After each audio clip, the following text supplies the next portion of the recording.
আমাদের নেতা শহীদ প্রেসিডেন্ট রহমান যে স্বপ্ন, যে দর্শন, যে আদর্শ দিয়ে গেছেন, আমার সাংবাদিক ভাইরা আপনারা আমরা বিশ্বাস করি এই জিয়া রহমান সাহেব তার এই জনপ্রিয়তা, তার এই আদর্শ, তার এই কর্মসূচির উপর ভিত্তি করে বিএনপি বারবার বাংলাদেশের রাষ্ট্রীয় ক্ষমতায় এসেছে। এবং এই যে 2026 সালে যে নির্বাচন 12ই ফেব্রুয়ারি, আমি মনে করি এই জিয়া রহমানের দর্শনকে, জিয়া রহমানের কথা বলে জিয়া রহমানকে ভাঙিয়ে বিএনপি 2/3 মেজরিটি নিয়ে রাষ্ট্রীয় ক্ষমতায় এসেছে।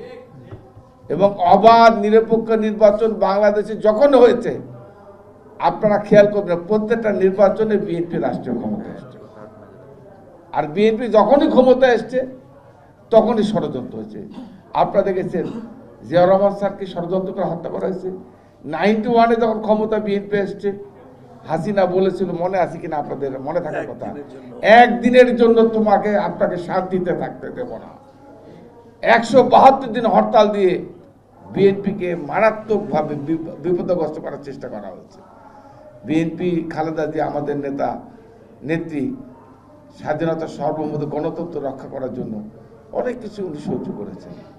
এবং 2001 থেকে 2006 ঠিক একই অবস্থা, 1/11 এসে দেশে আবার গণতন্ত্র। বারবার বিএনপি যতবার বাংলাদেশের স্বাধীনতা, বাংলাদেশের গণতন্ত্র, বাংলাদেশের সার্বভৌমত্ব রক্ষার জন্য এই জিয়া পরিবার, জিয়া রহমান বাংলাদেশের সেই সময় স্বাধীনতা যুদ্ধের ঘোষণা দিয়ে বাংলাদেশের মানুষকে ঝাঁপিয়ে পড়া, দেশ স্বাধীন করার জন্য উদ্বুদ্ধ করেছিল, দেশকে রক্ষা করেছিল, বাংলাদেশের সৃষ্টি করেছিল।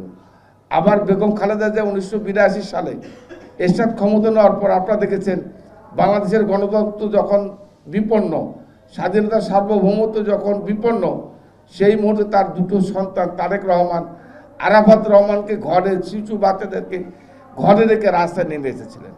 বাংলাদেশের গণতন্ত্র, ভোটের অধিকার 91 সালে 90 সালে এসেদের পতন ঘটিয়ে 91 সালে 27 ফেব্রুয়ারি নির্বাচনের মাধ্যমে আবার ক্ষমতা এসেছেন। প্রিয় ভাই আমার, আপনারা দেখেছেন বাংলাদেশের গণতন্ত্র, স্বাধীনতা, সার্বভৌমত্ব রক্ষা করেছেন।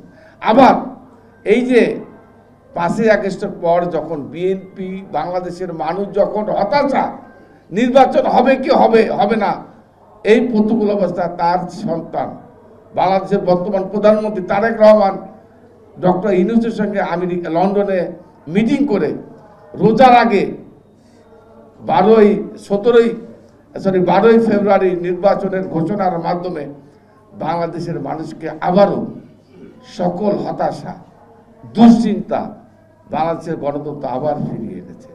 অর্থাৎ এ দেশ যতদিন থাকবে, বাংলাদেশ যতদিন থাকবে, এই জিয়া পরিবারের কাছে বাংলাদেশের মানুষের ঋণী।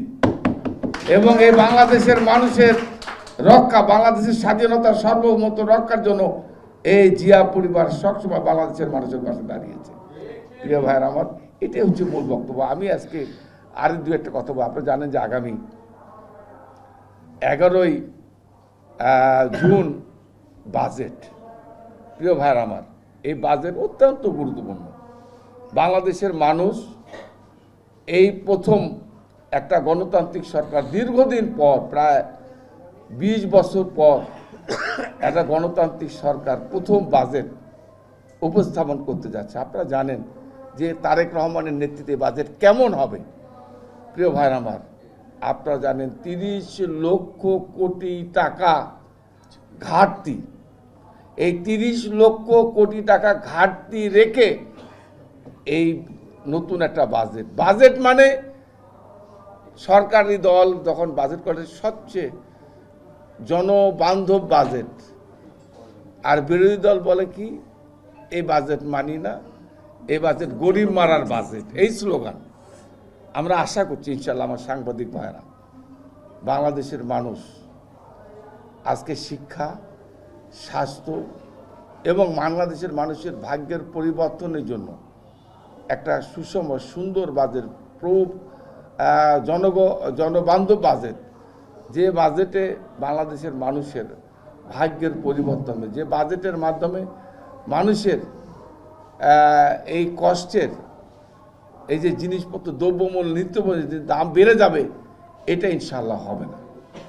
এবং জনবান্ধব এবং অনেক সুচিন্তিত আমাদের নেতা প্রধানমন্ত্রী বা অর্থমন্ত্রীর সঙ্গে এই সর্বক্ষণিক ঘন্টার পর ঘন্টা আলোচনা করে বাংলাদেশের মানুষের ভাগ্যের, অর্থাৎ আপনারা জানেন যে অর্থনীতি আজকে বিধ্বস্ত অর্থনীতি। আমি বলেছি যে 30